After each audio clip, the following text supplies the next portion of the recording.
tokzorlarni yollashda bir qator agronomik talablar qo'yiladi. Jumladan bog'dagi daraxtlarning yoshiga qarab va tuproq haydov qatlamining unumdorligiga qarab turib chuqurlik belgilanadi. Bog'larda asosan haydov chuqurligi 20 dan 30 santimetrgacha bo'lsa, tokzorlarda 40 santimetrgacha chuqurlikda haydaladi. Endi chuqurlik masalasida butun haydalgan yerda chuqurlikdagi tafovut 1 santimetrdan oshib ketmasligi kerak. Bunda shudgor paytda 15 santimetrdan yirik kesaklar miqdori 10% dan oshib ketmasligi kerak. Bundan tashqari haydovda hosil qilingan pushtalarni balandligi 5-7 santimetr, ariqchalarning chuqurligi 5 santimetrdan ortiq bo'lmasligi kerak. Bundan tashqari mana shu haydov chizig'ini og'ishi 500 metr masofaga faqat 1 metr ruxsat beriladi. Shuningdek, shudgor paytda begona o't qoldiqlari va urug'lari to'liq ko'milishi kerak. Organik o'g'itlar solinganda organik o'g'itlar ko'milishi, aytaylik go'ngni ko'milishi 95% go'ng ko'milishi kerak. Shudgor oldidan solinadigan go'ng yoki kompost miqdori agar har yil solinadigan bo'lsa 20 tonnadan 40 tonnagacha.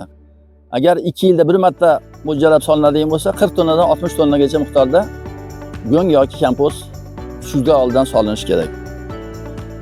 Bundan tashqari shudgor oldidan solinadigan mineral miqdor, o'g'itlar miqdori bo'yicha aytadigan bo'lsak, demak voyaga yetgan, to'liq hosil etilgan bog'larda oddiy superfosfat miqdori 500 kg gektarga solinsa, kaliy miqdori kaliy xlor fizik holatda 250 kg miqdorda solinadi.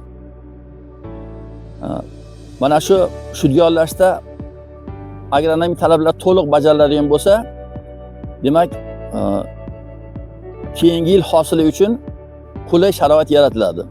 Jumladan yerda o'sha hajm og'irligi yoki zichligi pasayib, aytaylik, tuproq sharoitiga ko'ra 1 kub metr, 1 kub santimetr, demak hajmdagi tuproqning og'irligi 1.1 dan 1.3 grammgacha holatda yumshatiladi.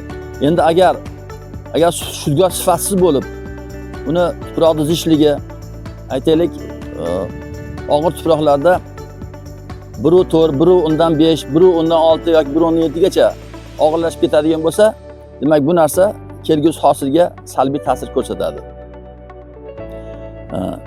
Shuningdek, sifatli shudgor qilinganda tuproq to'liq og'dariladi, o'sha begona o't qoldiqlari, urug'lar to'liq ko'miladi, tuproqning demak agrofizik holatlari yaxshilanadi hamda mikrobiologik jarayonlarning sifatli o'tishi, faol o'tish uchun sharoit yaratiladi. Ilmiy manbalar ko'rsatilishicha, yerga ishlov berish hisobiga umumiy hosilning 25% gacha hosil yaratiladi. Shudgorga qo'yiladigan agronomik talablardan yana biri shoxlarni shikastlamaslik, mevali shoxlarni. Shikastlashga yo'l qo'yiladigan darajasi, demak, hosilli shoxlar bo'yicha, meva bergan shoxlar bo'yicha umumiy mevali shoxlarga nisbatan 2% dan oshmasligi kerak. Skelet shoxlarga bo'lgan zararlanish darajasi mevali bog' bo'yicha 10% dan oshmasligi kerak.